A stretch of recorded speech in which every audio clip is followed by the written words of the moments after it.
Over recent decades, there's been a huge philosophical shift in the way that we teach American history in at least two areas.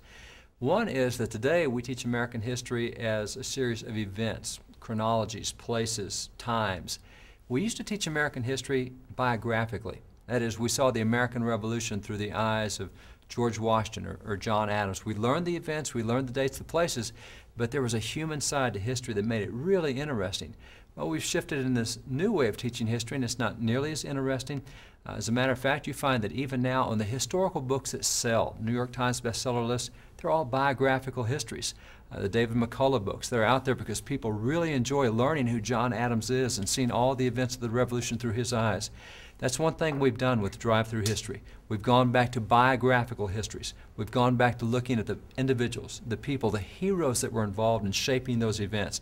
And that's what makes it such a fun history course, is you get it through the eyes of those who were there. And not that people are ever perfect. No one's been perfect since the time of Christ. But you do find their weaknesses and how those weaknesses became strengths, how they overcame weaknesses. You do find what their strengths were and how they affected the nation and how we benefit today. So biographical history is a lot of fun. The second aspect of American history that's really shifted is we now do a very selective presentation of American history. We just kind of pick and choose a few things. We don't keep a tone very long or very strong. Great example, every 4th of July we talk about why America became independent and free. And we always say this because the Founding Fathers, they objected to taxation without representation. Well, that's kind of true. That is one of the reasons they gave in the Declaration for why they separated. But the Declaration gives 27 reasons for why they separated. And we chose one reason, and that's all we teach. And that reason wasn't even very high on their list. Taxation without representation was reason number 17 out of the 27. It didn't even make the top half. And yet everybody today thinks that America was founded because of the issue of taxation without representation. There were a lot of issues.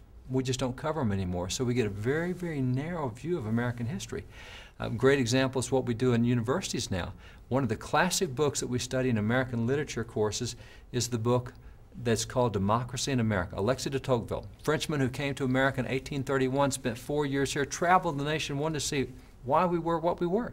And so he talked about our transportation system, he talks about our government system, our education system, our military. He does everything. And it originally came out in this book right here. This is Alexis de Tocqueville's Democracy in America. Now, that's a lot of observation. I mean, that's a few inches, and that's hundreds and hundreds of pages. And we studied this in universities and colleges for years and years, and we still study it today. Except today, here's the way we study it. Democracy in America. And this says that this has been abridged for the modern reader. Now, you look at the original, you look at the abridged for the modern reader, and you say, they must have cut something out. Well, if you take the time to go through and look at what they cut out, all the aspects of faith, all the aspects of morality, of community, of family, they're gone. Well, we don't need to know about that. We just need to know about what the government does. Well, there's a whole different side of America.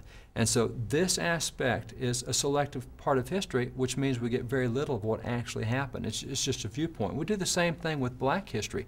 We teach black history in schools now, and when it comes time to study black history, we're going to study Martin Luther King Jr., which is great, and we ought to study Martin Luther King Jr. But we also ought to study a lot of the black heroes of the American Revolution. We ought to know, for example, that nearly 1/4 of the soldiers who fought for American independence were black soldiers, that the hero of the Battle of Bunker Hill was a black soldier, the hero of the Battle of Yorktown was a black soldier. We ought to know that. We ought to know that when Paul Revere went out on that ride that night, he was side by side with another man on horseback beside him, a black patriot, Wentworth Cheswell. We don't hear that. We think that black history started with the Civil Rights Movement, and the Civil Rights Movement started in the 1960s. No, the Civil Rights Movement started the year after slavery was introduced. Slavery was introduced in 1619. We started the Civil Rights Movement in 1620, and we've got black heroes across history. We don't deal with that, but we do with Drive Thru History. We've gone back and pulled out some of those black patriots in the American Revolution. Benjamin Banneker, one of the great guys that nobody knows about today. We all used to know him. So what we've done with Drive Thru History is we recovered the biographical side. We've gotten past this selective pick-and-choose kind of history, and we've really gone back to a more comprehensive view to show that there were a lot of motivations for why people did what they did. It wasn't just economics. There was faith motivations, there were moral motivations. So there's a lot of good healthiness to that, and that makes an interesting curriculum. There's a great book here. This is from 1878. This little book was done by Charles Coffin. This is a public school textbook that was used for decades. He actually had 6 volumes in this textbook that we used in history. So if you can imagine having an American history class with 6 volumes of textbooks, that's the way we used to study history. But in doing this history, and this is a great set, he talks about how he presents it, the philosophy of history. And he goes through and talks about how that while there's attempts to have slavery imposed, whether it be through King James and the Puritans or whatever, that slavery never works. It always gets thrown off. And he says this, he said there's still one other point. You'll notice that while the oppressors have carried out their plans and had things their own way, there were other forces silently at work which in time undermined their plans, as if a divine hand were directing the counterplan. He says whoever peruses the story of liberty without recognizing this feature will fail of fully comprehending the meaning of history. He said there must be a meaning to history or else its existence is an incomprehensible enigma. That's the fun part of history.